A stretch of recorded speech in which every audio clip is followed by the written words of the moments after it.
Good afternoon. Welcome at the XBRL and AI Overcoming Challenges to Get from Data to Insights webinar. Unfortunately, my colleague Hugo couldn't make it, so I am his stand-in. However, we have a refund policy. If you really missed Hugo, please send an email to visio.info@vismacontact.com and we'll contact you shortly to schedule an appointment. We'll start with just a short piece of information on Visma Connect. We are based in the Netherlands and we are everywhere on the crossroads of qualified information, data sharing and messaging. We work in the industries, financial services, healthcare, for the government and in logistics mainly. And we like to think of ourselves as the utility company of the 21st century. Your host of today is Jan-Paul van der Velde. He is a solutions architect and a passionate data scientist. Currently, Jan-Paul works at the crossroads of artificial intelligence and workplace productivity, also known as intelligent automation.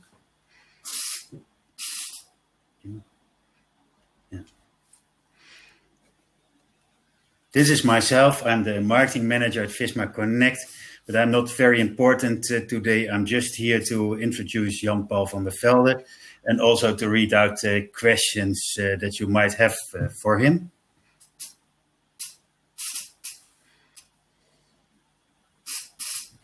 As you can see, we are talking about artificial intelligence, analytics, XBRL, and you see that typical analytics projects have three main phases. The first one, preparation of the data, identification, gathering, selection, extraction, validation, and cleansing.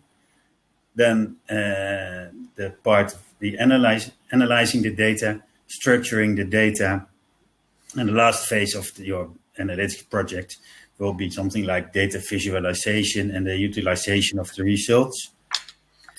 With working with a structured framework like XBRL, the first phase of analytics projects become easier and less burdensome.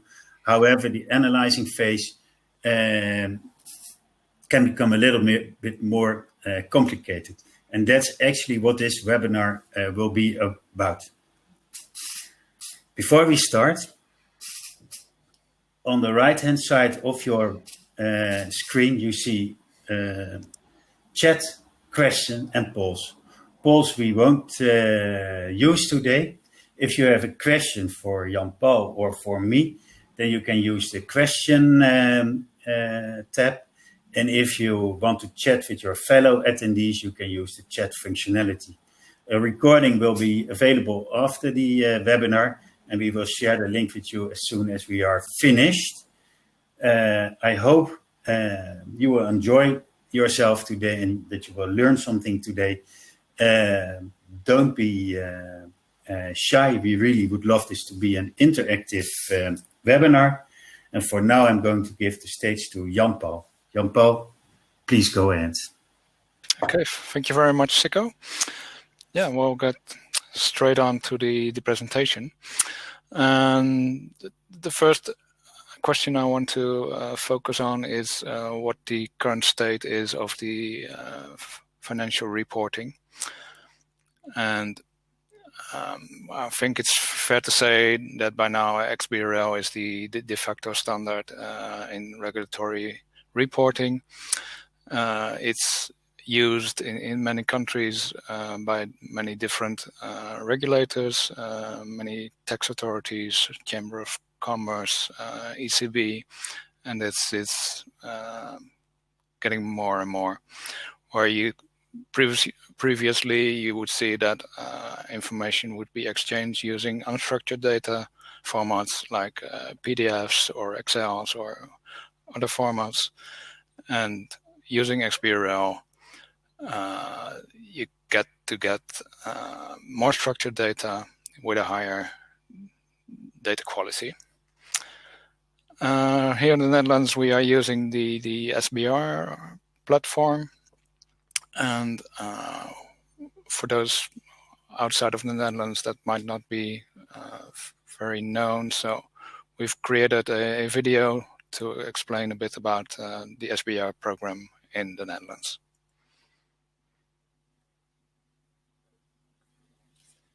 Each year, 200 million logistics messages.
Okay, that was about the SBR program. So now on to what's the current state of AI.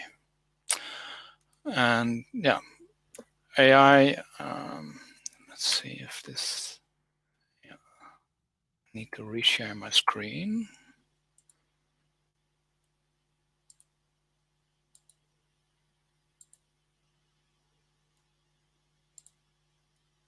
Yeah, sorry for that.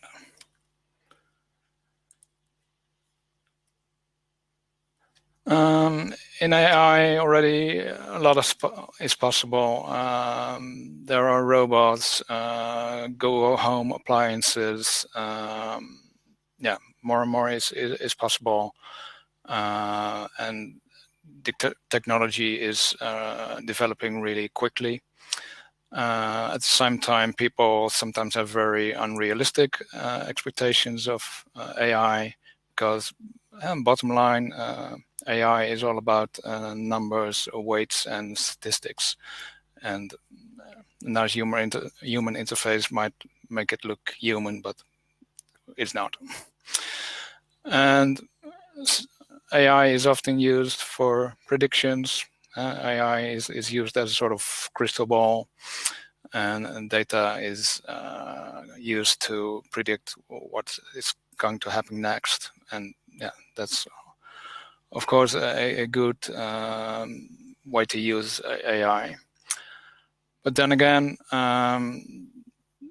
garbage in, garbage out applies here also. And many AI projects fail because of bad quality data. And typically in AI projects, the majority of time is spent on data engineering. There might be missing data, data might be wrong. So data engineer is really spending a significant part of his time removing those or imputing those values. So if there's a way to prevent that, that would be nice, because then you can just take the data as it is, have a known data quality, and move on. So what are the typical use cases for AI on regulatory data? Yeah, the first thing to think about is fraud detection, where you can recognize patterns in the data. The data can be numeric or alphanumeric or categorical. And if historical data is available, you can use that, and you would call it supervised learning. But if no historic information is available, then it's still possible to do something, and then that's what you call unsupervised learning.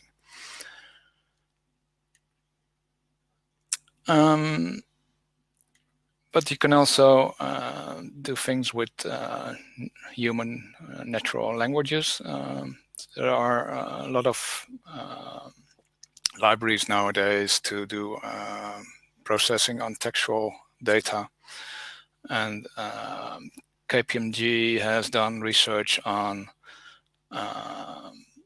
disclosure texts in annual reports to see if a fraud case could be predicted right for that. And what they used for that was what we call a sentiment analysis, and the hypothesis was that there would be more positive terms to cover up all the negative news that would be around. And the research showed that actually not positive words were more used, but negative words. So indeed, the result was that using NLP, it's possible to detect fraud even from text and not by the numbers alone. In the Netherlands, there's an initiative called DigiCampus. It's basically built on top of SBR, and they are doing some AI experiments. One of the experiments is in the education field, where they are trying to predict the government subsidy per educational institution. And there's one with the housing corporations, where financial risks are predicted based on the financial data available about that housing corporation.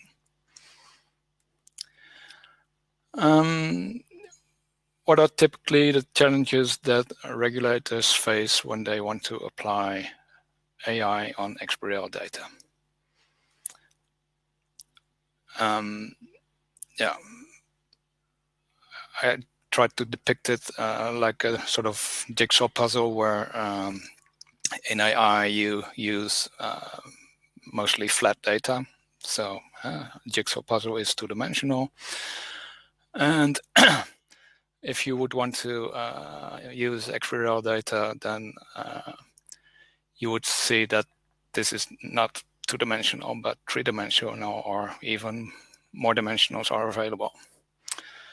So what I want to dive into with you is the different perspectives that XBRL and AI have on data.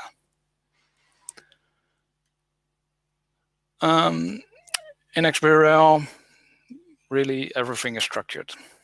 It starts out with data type definitions, where you define your concepts, your types, your enumerations, and on top of that, you start defining labels. You can do that in different languages, and you can later on use those labels in the presentation. So XBRL allows you to define how to present that data that you defined in the bottom layer, the concepts and the types. So it allows you to exactly define what a form should look like. And then there are dimensions, and these are additional aspects to the data. It can indicate how certain values are reported. In annual reports, there's a difference between fiscal reporting and commercial reporting. In taxes, there's, for instance, difference between the declarant being reporting or the fiscal partner. And we also have formulas, which are XBRL's business rules. And you can define for each element or a number of elements together how or what rules apply, so you know what that quality will be afterwards. One moment.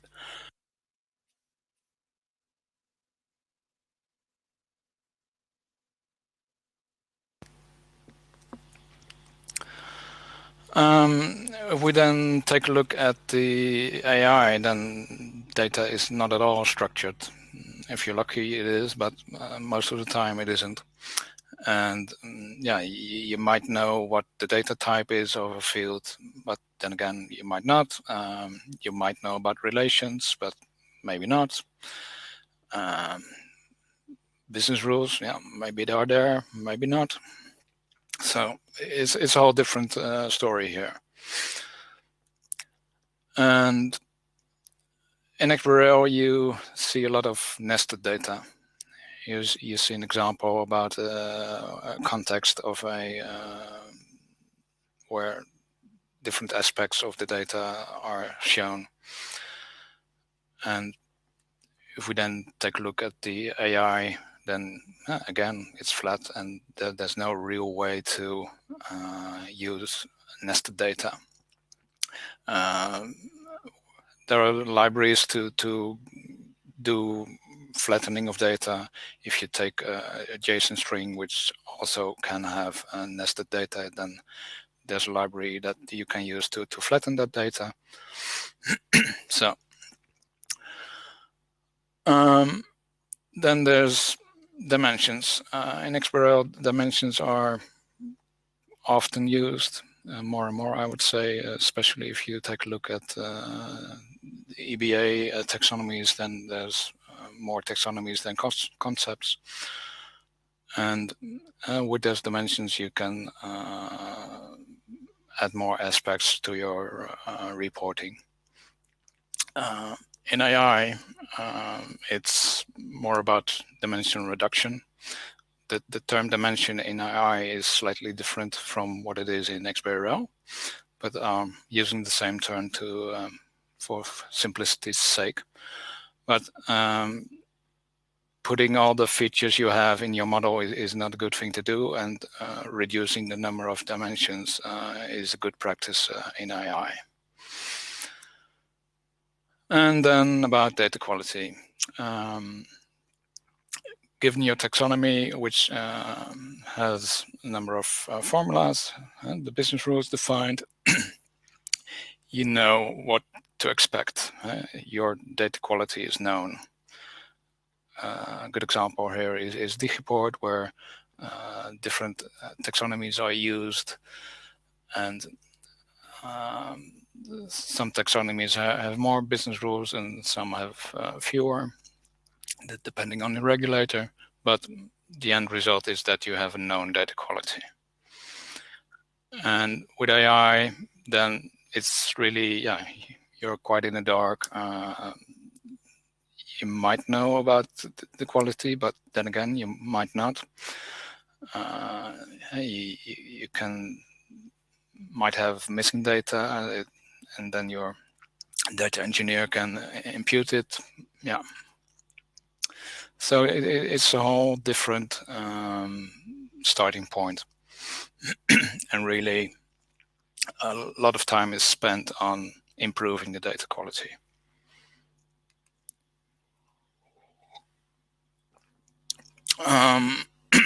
We've now seen these different perspectives on data. So the next question is like, yeah, how can you bring these together? How can you do AI on XBRL data? And they are different, like having these 3D and 2D like puzzles, but how to solve that puzzle. Examples I've seen use a data warehouse where the XBRL data is converted to a mostly relational data warehouse. So yeah, then you have the data there, but yeah, sometimes you see that there's some information loss. And from the data warehouse, an export can be made to a CSV flat file format, which you can use for AI. But yeah, you tend to lose the aspects that are available in AI, aspects like the currency of the value you reported. Is it in euros or in dollars or in yen or whatever? So if you lose that data, then you can't use that anymore in your in the process ahead. XBRL has introduced a new standard. It's the Open Information Model, and the OIM is central to the modernization and simplification of the XBRL standard, where up until now XBRL has only been used in the XML flavor. So XBRL is a XML dialect, so to say, and the OIM allows you to also use the XBRL CSV and the XBRL JSON flavors. They contain exactly the same information, but in a different format. The use case for the CSV is that it takes far less bytes for the same message. So especially for bigger messages, the reduction in size is really significant. And some parties might prefer to use CSV over XBRL in that way. The use case for JSON is that most developers, especially web developers, are quite comfortable with the JSON format. There are many libraries available to work with JSON data. So that could be a replacement for the XML format.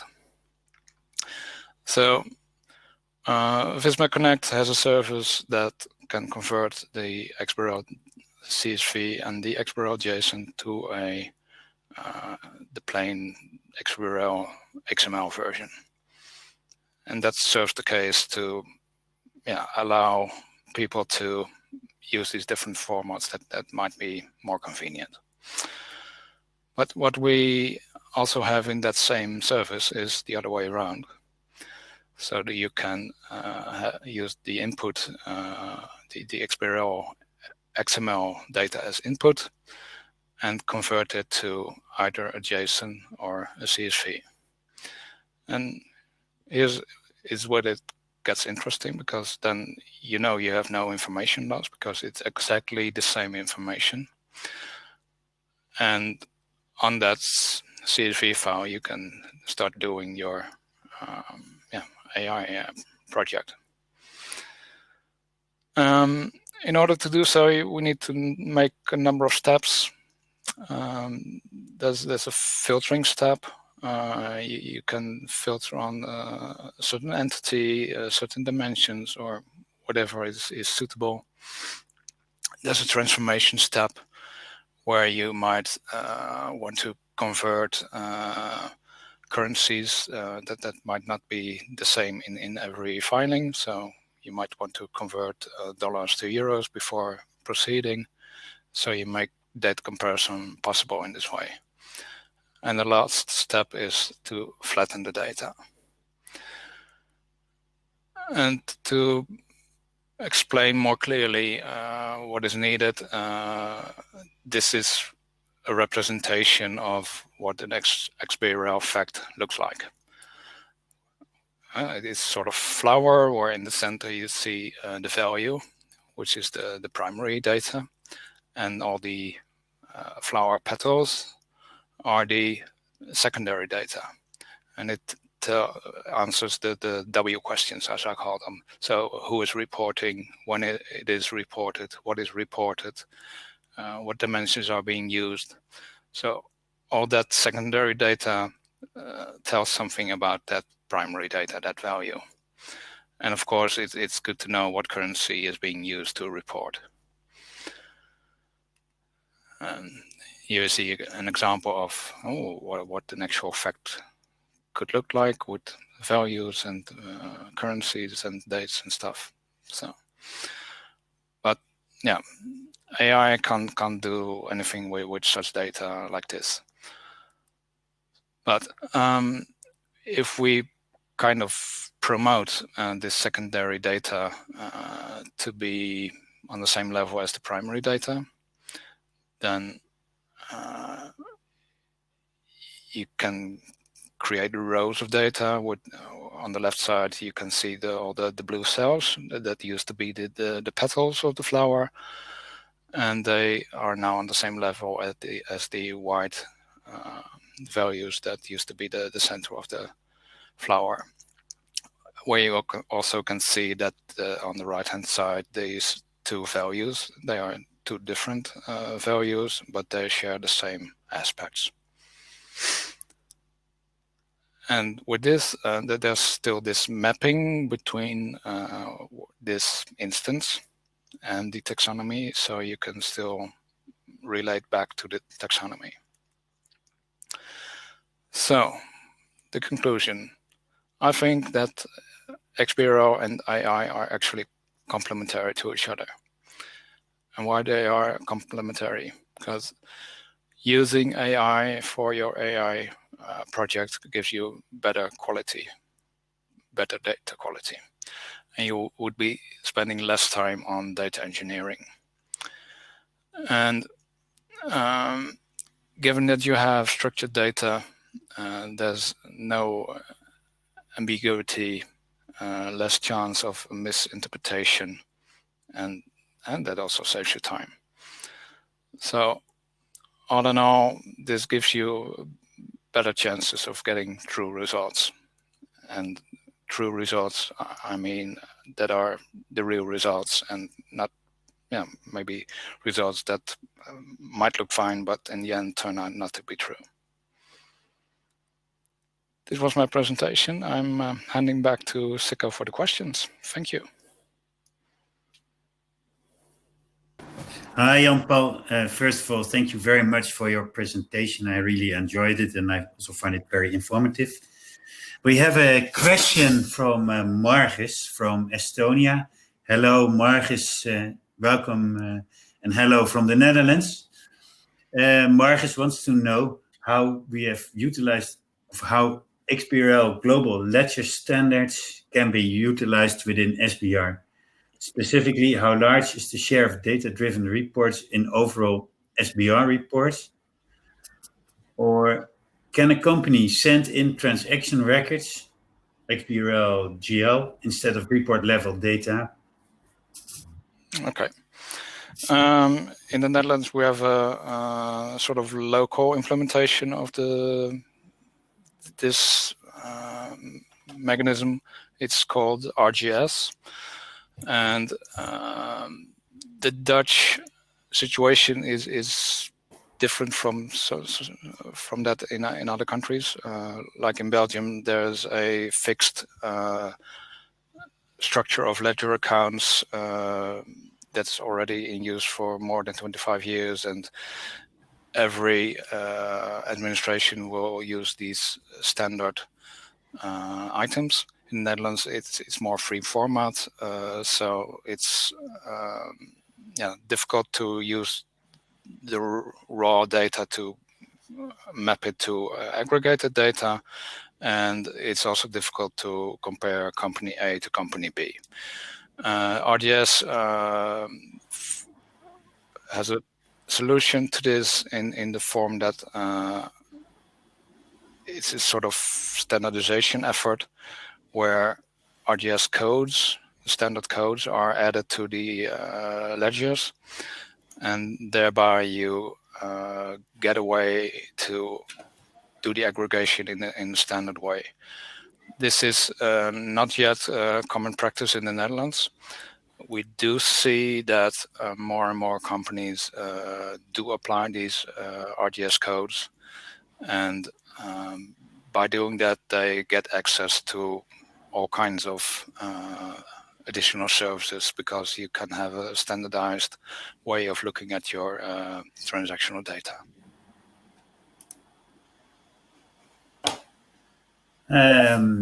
Marcus, I hope that this will answer your question. I also see that we have a chat message. Marcus has another question. Don't you use conversion to universal taxonomy to handle free format accounts? We don't.